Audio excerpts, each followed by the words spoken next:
Hey friends, if you really enjoyed that project, I want to give you an extra opportunity to see what you can do with just black and white. So I'm just going to use a regular black marker and a ruler, or you can use any kind of straight edge. And I'm just going to do it straight up with the marker instead of pencil first, so I don't take up that much of your time. And I'm going to use this clear piece of plastic so you can see through it, and that's kind of nice. I'm going to draw lines that actually sort of go from one side of the paper to the opposite side. So I'm going to go like this. And of course you can always, use pencil, and that's not a bad idea. And then I'm going to find about the center.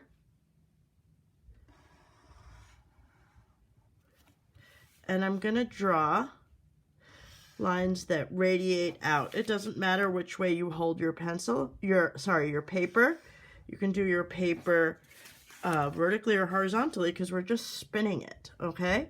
So do different size sections. I find it's a lot more interesting if you do different size sections. And remember, this is just another exercise in looking at op art. Op being short for optical, and it's the optical illusions that we create. So we can take a two-dimensional piece of paper, which is flat, and make it look like it is bending back and forth or rounded, or just wait and see what the effect is that I'm going to do. So I'm just doing that, and like I said, I'm just doing it with the marker that I have, the black marker, and you can use crayon if you want. I like to use strong colors when I'm doing op art. I just find it kind of cool. I'm going to do a really skinny one. I don't think I have a really skinny one in between these two fatter ones. Okay. Oh, that one ended up kind of skinny. I find it more interesting also if all your sections are not the same size, so you want them to be uneven. And then the fun thing to do is to alternate curving lines that curve in different directions. So I'll show you how I'm going to do that. I'm going to curve like this. And again, I'm going to try and make the spaces as even as possible. I don't like how that bumped out. Remember to try and use the tip of your marker when doing detail, and then the fat part of your marker when coloring in. So I think those lines are much more effective. Let's see what happens here if I use my tip. Now these don't have to line up, okay? But the point is these, now I'm going to curve in the opposite direction. And I like it better when I use the tip of my marker. I feel like I have a lot more precision. Precision comes from the word precise. I feel a lot more precise. And then I'm going to come to this one. I'm going to put another one in there and curve this way. And I'm not worrying at all about my lines connecting with each other like I was on the hand piece. Oh, that's what's happening. I'm hitting a ledge in this table, and it just threw my whole marker off, which made me a little mad because I feel like I lost control a little bit, but that's okay. Now I'm going to go this way. I want to tell you, you might run out of sections to alternate, and if you do, that's okay, because what we'll do then is just add another section. And I don't want to do all the sections and keep you waiting, but I kind of want to show you. So if this is out, out, every other, right? So out, in, out, in, out, in, out, in, out, in, out. Oh, it works out perfectly. Good. So now I don't have to worry. If I did run out of sections, I could just take my fattest section after I've done it and create another section. So no worries. So I'm going to keep doing this, okay? And then when I'm done, I get to come in here and color every other section. that. And I'm just using one color. If you have one marker in your house, you can use that color.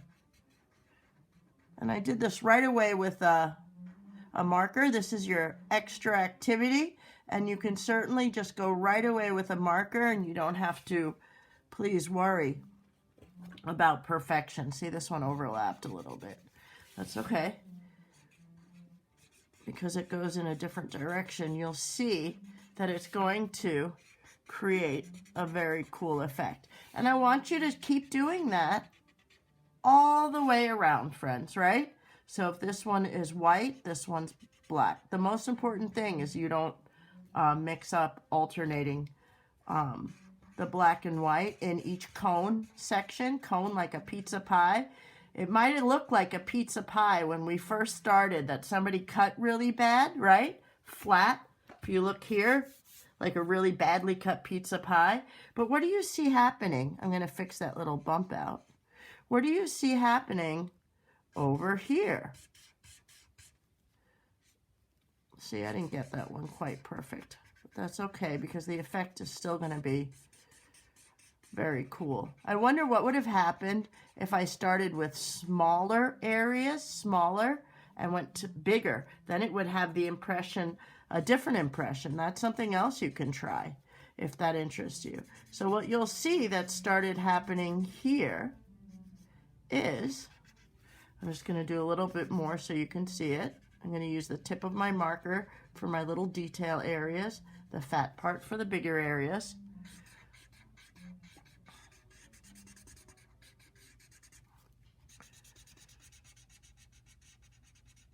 And I think I could sneak in here just a little bit. And then turn your paper so your body's not all twisted like that. Always turn your paper to make it easier. I also like to always turn my paper so I'm not leaning on my drawing. So if I was drawing over here and now I want to draw over here, or if I was over here, then I have to lean my hand on my drawing, and we have natural oils in our body. And so it's best not to ruin our artwork with those natural oils, or sometimes it'll smear, or while you're waiting for the marker to completely dry, depending on what tools you're using, it can really mess up your artwork. So it's not worth it to be stubborn about that. Just turn your paper and it'll be a lot easier to draw. And then this like that. So that one got a little fatter, and I am just fine with that right now. I'm just sort of having fun and seeing what's going to happen with one color, black, and the color of the paper. I'm just going to finish that little section so you can get a real feel for it. I also like to color on another piece of like Scrap-A-Doodle paper. Scrap-A-Doodle paper is great, or you can color on a magazine or a piece of newspaper or anything like that if you don't have any Scrap-A-Doodle paper, so that it doesn't get on the furniture. I don't want your parents to get upset about you drawing on the furniture. So if you look at it, and what's starting to happen is I've created an optical illusion where it's going wow, and you can do that too for fun. I noticed where I colored in a little scribbly, like here and here and here, that it doesn't look as professional. It's not as refined and beautiful looking. So I really want to make sure I'm on the side of my marker and I'm not doing any scribble dibble. I'm doing solid blocks of color. That really looks great in op art when your artwork is really graphic with strong color and no scribbling.